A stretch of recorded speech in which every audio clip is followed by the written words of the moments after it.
ప్రజాపాలన ప్రగతి బాట కార్యక్రమాన్ని ఏర్పాటు చేసి సభాధ్యక్షత వహించిన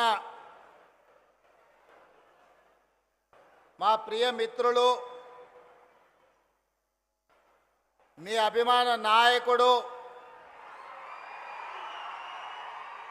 మీరు ఇష్టంగా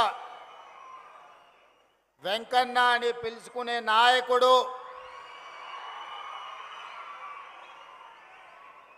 కోమటిరెడ్డి వెంకటరెడ్డి గారు ఇంత పెద్ద కార్యక్రమాన్ని ఏర్పాటు చేసి నల్గొండ గడ్డ మీద నుంచి తెలంగాణ నలుమూలల 13,000 కోట్ల రూపాయలతో 6,300 కిలోమీటర్ల R&B రోడ్ల పనులను ఈనాడు శంకుస్థాపన కార్యక్రమాన్ని ఏర్పాటు చేసి ఈ కార్యక్రమంలో మాతో పాటు నల్గొండ మేయర్ బుర్రి చైతన్య శ్రీనివాసరెడ్డి గారు, నల్గొండ పార్లమెంట్ సభ్యులు యువమిత్రులు కుందూరు రఘువీరెడ్డి గారు, నా సహచర మంత్రివర్గ ఉప ముఖ్యమంత్రి గారు మిత్రులు బట్టి విక్రమార్క గారిని, సాగునీటి పారుదల శాఖ మంత్రివర్యులు మిత్రులు ఉత్తమ్ కుమార్ రెడ్డి గారిని, నల్గొండ ఇన్ఛార్జి మంత్రివర్యులు మిత్రులు అడ్లూరు లక్ష్మణ్ గారిని, శాసన మండలి చైర్పర్సన్ గుత్తా సుఖేందర్ రెడ్డి గారిని, భువనగిరి పార్లమెంట్ సభ్యులు మిత్రులు చామల కిరణ్ రెడ్డి గారిని, ప్రభుత్వ విప్ వేముల వీరేశం గారిని, మరో విప్ బీర్ల ఐలయ్య గారిని, తుంగతుర్తి శాసనసభ్యులు మందుల సామేల్ గారిని, మిర్యాలగూడ శాసనసభ్యులు లక్ష్మారెడ్డి గారిని, నాగార్జున సాగర్ శాసనసభ్యులు యువమిత్రులు కుందూరు జయవీర్ రెడ్డి గారిని, దేవరకొండ శాసనసభ్యులు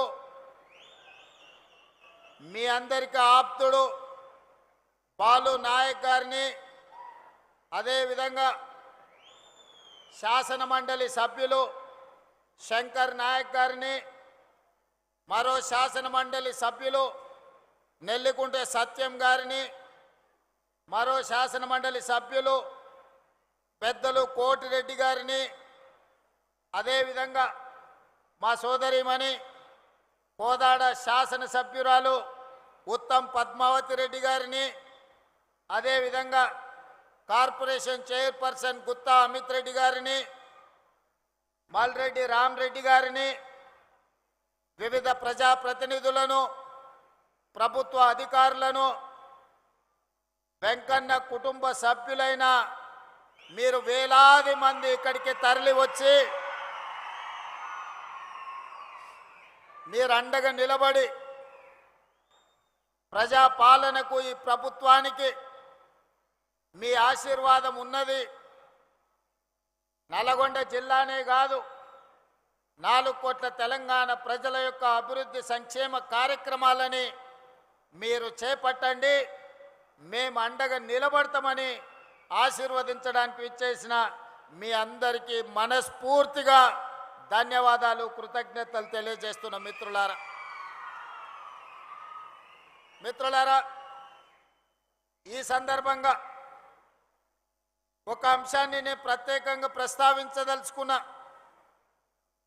తెలంగాణ ఉద్యమ చరిత్ర తెలిసిన ప్రతి ఒక్కరికి ఈ అంశం తెలుసు, కానీ యువతరానికి కొంతమందికి అవగాహన ఉండొచ్చు లేదా గుర్తు చేయాల్సిన బాధ్యత నా మీద ఉన్నది.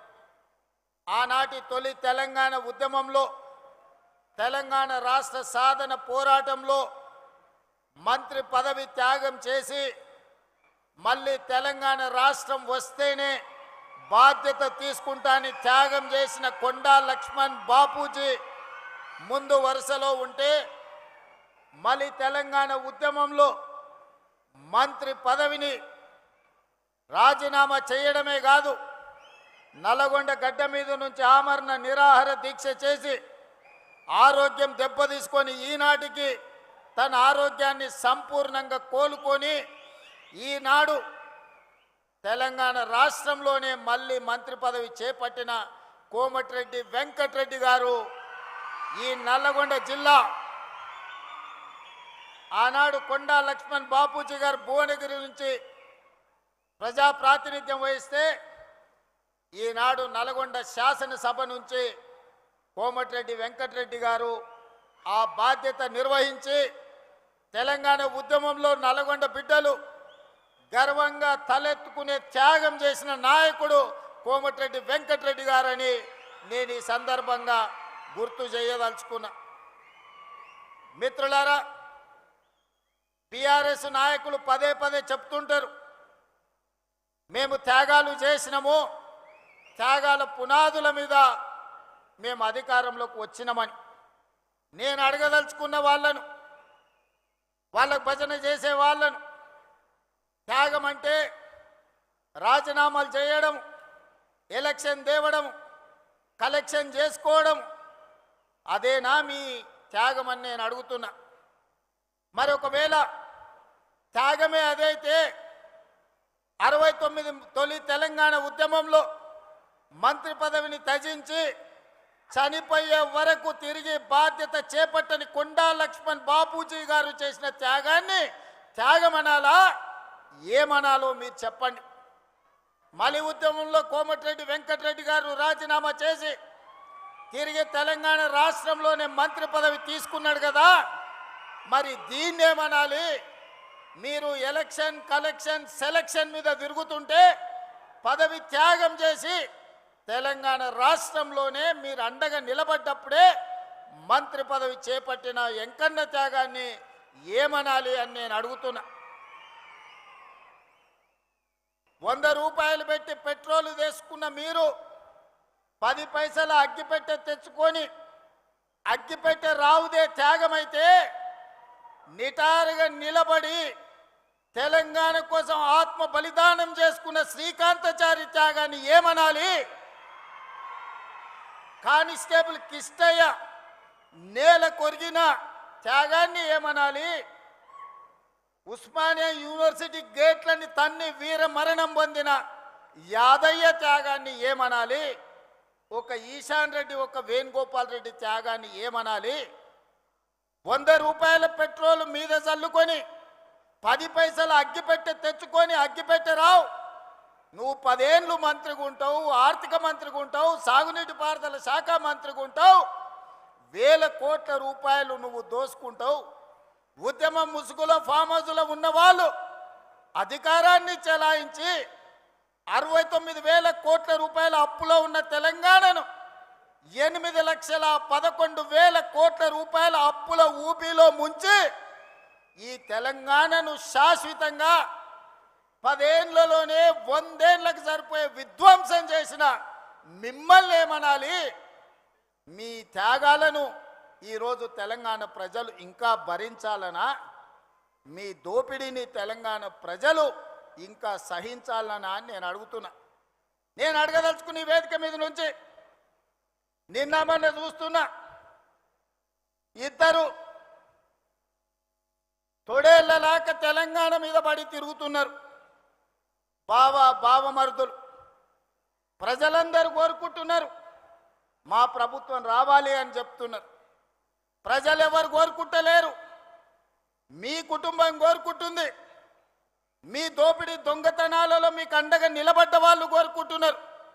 ఇవాళ ప్రజాపాలన వచ్చి ప్రజలలో చైతన్యం వచ్చి ప్రజలు సంక్షేమ అభివృద్ధి పథకాలను ఈరోజు అనుభవిస్తుంటే వాటిని చూసి అసూయపడుతున్న వాళ్ళు ఎవరైనా మిమ్మల్ని కోరుకుంటున్నారేమో కానీ ఈ తెలంగాణ సమాజం మిమ్మల్ని, మీ కుటుంబాన్ని శాశ్వతంగా సామాజిక బహిష్కరణ చేపట్టినరు.